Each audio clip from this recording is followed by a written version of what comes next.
What is the biggest losing fight for you business-wise? Where you walked away and said, we lost millions on this one. So it was Lomachenko, right? One of the great fighters at the time. When I say lose, I mean money. You lost money on that? Yeah, no. I'm talking about what's coming now. I said, bring Lomachenko to London. We've got a lightweight called Luke Campbell. Lomachenko is one of the greatest fighters. He's never fought in the UK. We'll sell out the O2, do massive pay-per-view numbers, get the deal from Arum, tell me how much I've got to pay him. And they offered us a deal to bring Campbell to America, and we would have made $1 million by taking him to America. I went, fuck that. We do it in London because we're going to bounce back after AJ. Anyway, we sold out, but the pay-per-view flopped. So we probably lost $1 million there as well, but also the swing of taking him to America. And it was just, that was one of my big blessings, because it was like, just don't ever make decisions based off emotion again. Do you know what I mean? Calm. You know, and then that's what experience brings over time. And, you know, my dad's actually always takes the mickey out of me for that show, you know. And so does my CEO as well, and a few others. Do you remember when you decided to bring Lomachenko to the UK? And he's an amazing fighter. But that was just like, yeah. Why do you think it didn't sell? How did it not convert? Because you have to understand the business. There's a big difference between the hardcore fight fan and the casual audience. And the guys that can interact and sell in the casual sports fan market are the guys that drive the huge pay-per-views. Canelo Alvarez, Anthony Joshua, Floyd Mayweather. He captivates. Lomachenko is a hero of the hardcore boxing fanatics. But that's a tiny, tiny percentage of the ecosystem. So, breaking news. So Eddie Hearn on Value Entertainment, he came out stating that the most money he ever lost in boxing was on Lomachenko. That's the most he lost on a fighter, on an event that he held. The irony of it all, Lomachenko is not even one of his fighters.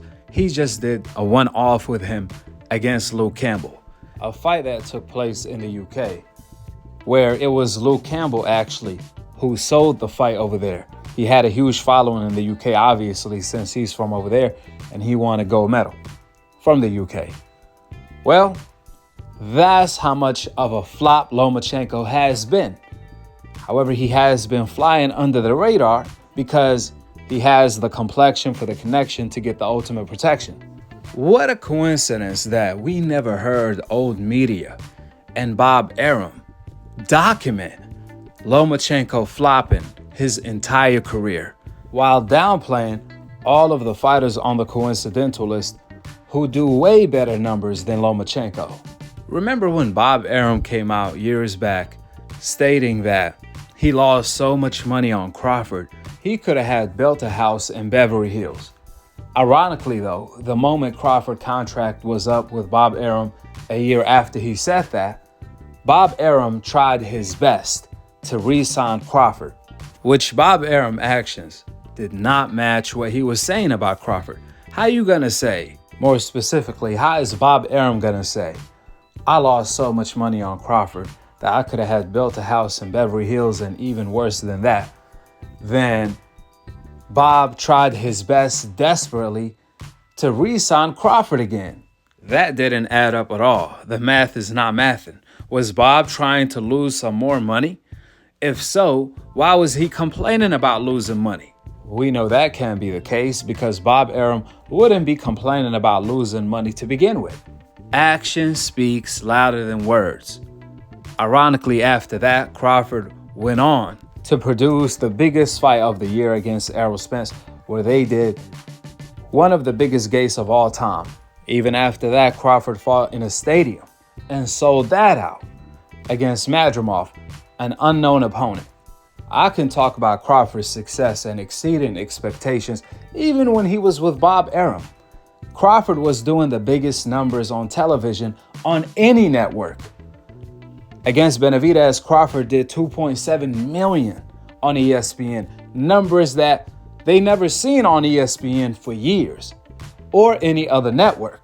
But ironically, Bob Arum had the audacity to say that he lost so much money on Crawford that he could have had built a house in Beverly Hills, That's what he had to say about the guy who made him the most money. That's what Bob Arum had to say about the fighter Crawford, who produced the biggest numbers on ESPN, more than all of his other fighters.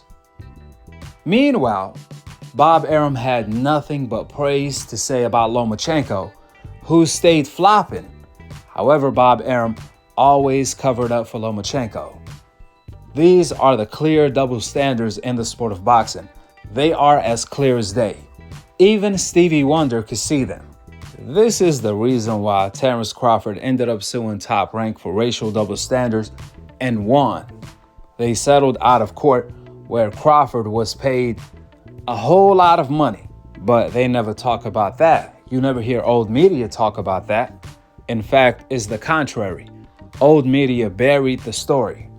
You guys never heard old media report that Crawford won the case of suing Top Rank for racial double standards because they settled out of court by paying Crawford exactly what he wanted or what he was asking for. So that was a major W for Crawford. Just like you haven't seen old media from the Michael Benson, the Mike Coppingers, the Chris Mannix, etc., report on the news of Eddie Hearn stating the most money he lost in boxing on a fighter is Lomachenko. He nearly went bankrupt since he only did a one-off with him. And that's still by far Eddie Hearn's biggest loss till this day in boxing. Imagine if Lomachenko was Eddie Hearn's fighter. Man, Loma would have had taken Matchroom out of business the way Eddie Hearn is talking. But you never hear Sergio Mora, Chris Mannix, and old media, the rest of them, talk about that.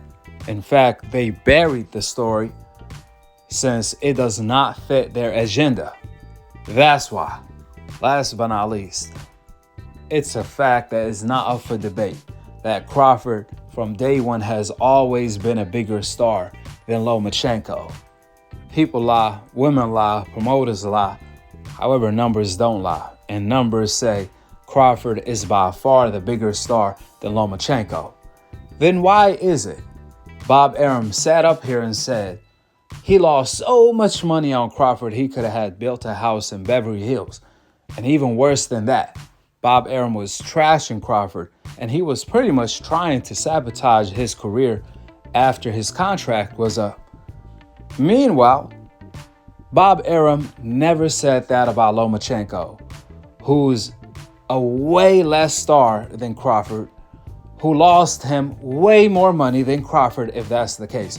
Therefore, how come Bob Arum never said the same things he said about Bud about Lomachenko, at the very least? How come Bob Arum didn't trash Lomachenko like he did to Bud, at the very least, since Loma is a way less star who lost him way more money? That's a rhetorical question. That's the $1 million question. Instead of Bob Arum saying the same things about Lomachenko that he said about Crawford, or even worse, or at least what Eddie Hearn said about Lomachenko, all we hear Bob Arum say about Lomachenko is that he's the greatest fighter of all time. He's the greatest since Ali. Better yet, he's better than Ali. He's better than Roy Jones. He's better than Floyd, etc., etc., etc.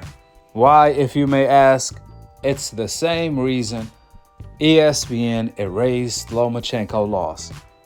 Since he has the complexion for the connection to get the ultimate protection and praise, for no reason whatsoever. Loma lost all of his big fights, and even when he lost to Teofimo Lopez in a boring fashion, Bob never said Lomachenko made ESPN throw up because he's so boring, same way he did with Regan Diao. Remember, Loma only landed like 6-7 punches in the first 6 rounds against Teo, but you never hear old media call Loma boring. Just like you never hear old media and Bob Arum talk bad about Lomachenko or Tyson Fury.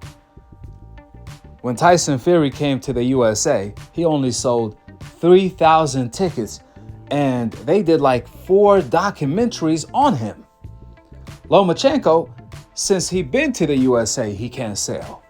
So we know he been flopping, but Bob Arum and old media had nothing bad to say about them, the way they did about Crawford.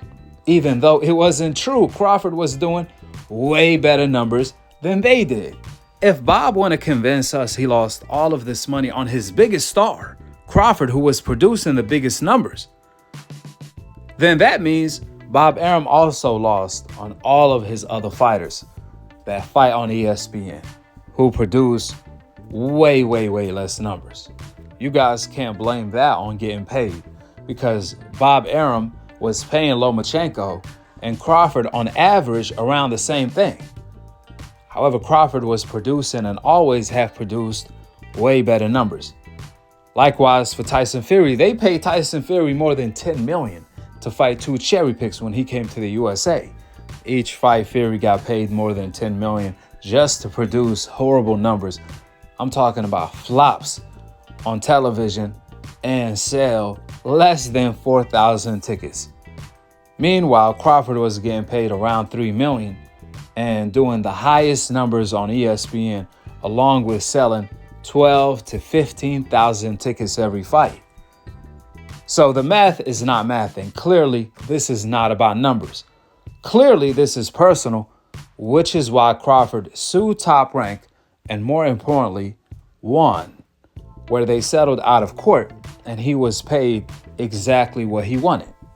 It's crazy because after Bob Arum tried to sabotage Crawford's career, he had nothing bad to say about Crawford's performances or him avoiding anyone, so he started attacking his star status, even though he was way bigger star and producing way more money than Lomachenko, who he had never said nothing bad about. Eddie Hearn at that time started repeating the same exact talking points Bob Arum was saying. However, when Turkey came along, Turkey revealed when he signed Crawford, he was mind blown by what Bob Arum and Eddie Hearn, along with old media, was saying about Crawford. Because Crawford was producing way better numbers than the other fighters he signed for way more money. So he thought to himself, how come Crawford is getting a worse treatment? How come Crawford is getting bad treatment when he's doing better numbers than the fighters on the hope list, like Lomachenko? It does not make sense, which is why Turkey gave Crawford a whole lot of money to sign him. I'm talking about more money than he made against Errol Spence. Life-changing money. The reason why Turkey did that was because he was not basing this off color. He was basing this off numbers, unlike these other promoters. After all, Bob Arum tried to re-sign Crawford for a reason. Bob Arum, even after Crawford sued him, he was still trying to work with Crawford. He said that the Josh Taylor fight back then was going to do 1.5 million pay-per-views, and he was desperately trying to work with Crawford. You see, Bob Arum wasn't even consistent. He will criticize him. He will say, I lost money on Crawford, but then he's coming back for more, trying to re-sign Crawford, trying to lose more money. Does that make sense? Why would you want to lose more money if you are complaining about losing money already? We all know what time it is. This is also why Bob Arum admitted way before Crawford left him that Crawford is better than Lomachenko, that Crawford is better than Tyson Fury. However, Tyson Fury is like Superman, and Lomachenko, he's the greatest fighter since Ali, or even better. How does that add up? How is Crawford better than Lomachenko, but Lomachenko is the one that's greater than Ali and Floyd, etc., etc., etc.? Remember, this is not my opinion. This was Bob Arum's opinion. He the one that said Crawford is better than Lomachenko and Tyson Fury. But then with the next breath, he don't compare Crawford to Ali and Floyd. Instead, he compares Lomachenko to them. With the opinions out of the door and the facts laid out on the table, go ahead and drop your thoughts in the comment section below. Subscribe below.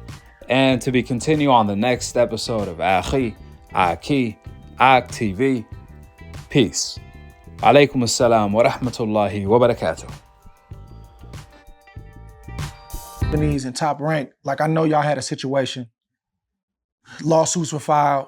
I'm gonna even say it was some bad press based on the lawsuit you filed.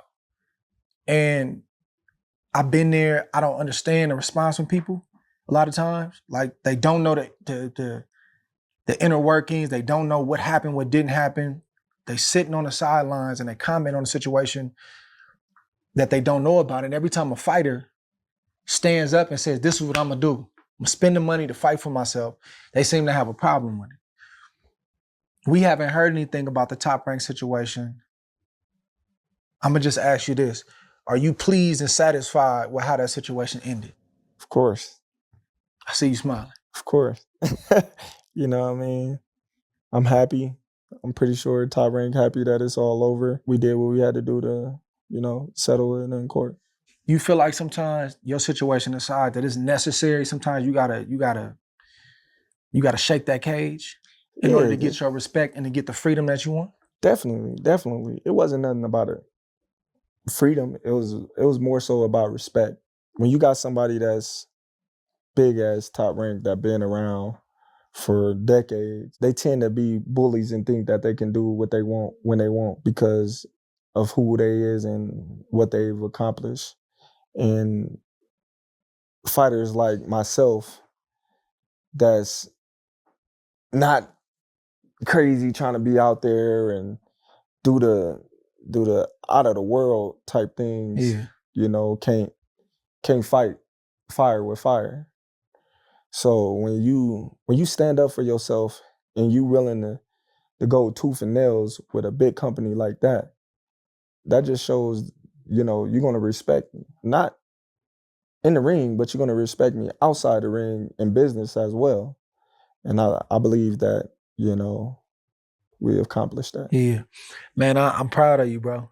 Because, you know, as a brother in the game, man, I struggle with, like, Top Rank aside, I'm just talking just in general, the narrative that was painted about you, you know, that you couldn't sell. I'm looking at the numbers, I'm like, man, okay, just we know Omaha, but like when I look at MSG, I'm seeing numbers. I see Vegas, I'm seeing numbers. The ratings, I'm seeing numbers. I'm like, what am I missing? Right? When I see people talking about the type of person you are, I can take it. You know what I'm saying? It's one thing for you to take. When you see somebody, you a loved one, it's different. And then when the lawsuits and stuff was filed, everybody has opinions. And just knowing what I know about you, I'm thinking like, this brother is not gonna file something if he don't feel strong about his position. To see you come out on the other side, bro, and to elevate the way you've elevated, like you've been a boss about your business, but you could tell it went to another level. Yeah, for sure. Like it's crazy because a lot of people was on the tail end of things, listening to the YouTubers and the bloggers and people on podcasts that don't know nothing about the case. Nothing. You know, they just all, oh, Terence Crawford this, Terence Crawford don't know what he doing. You feel being the first American show that they putting on, you're not just fighting fights no more, bro. You fighting events. All the promoters always talk bad about him behind closed doors. Talk bad about who? About me. Why? Because I don't follow suit of everybody else. All the promoters say, oh, well, Terence Crawford can't sell. Terence Crawford is bad for business. Terence Crawford this, Terence Crawford that. All so much negativity.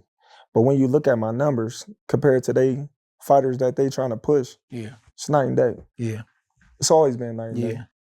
You know, so that was a good thing. Yeah. You know, that he seen that with his own two eyes. He did. Yeah. Turkey. He seen that and he just was like, I'm gonna do this and I'm gonna do it with him. Yeah. As a matter of fact, since y'all always got something negative to say about him, I'm gonna take a fighter from y'all promotional company. Take a fighter from y'all promotional company. Put them on the undercard. Yeah. Of him. He doing that. And y'all can't do nothing about it. He doing that. And what y'all do? Y'all follow suit. Y'all go over there and y'all do what? Kiss the ring. So now who's in charge? Yeah.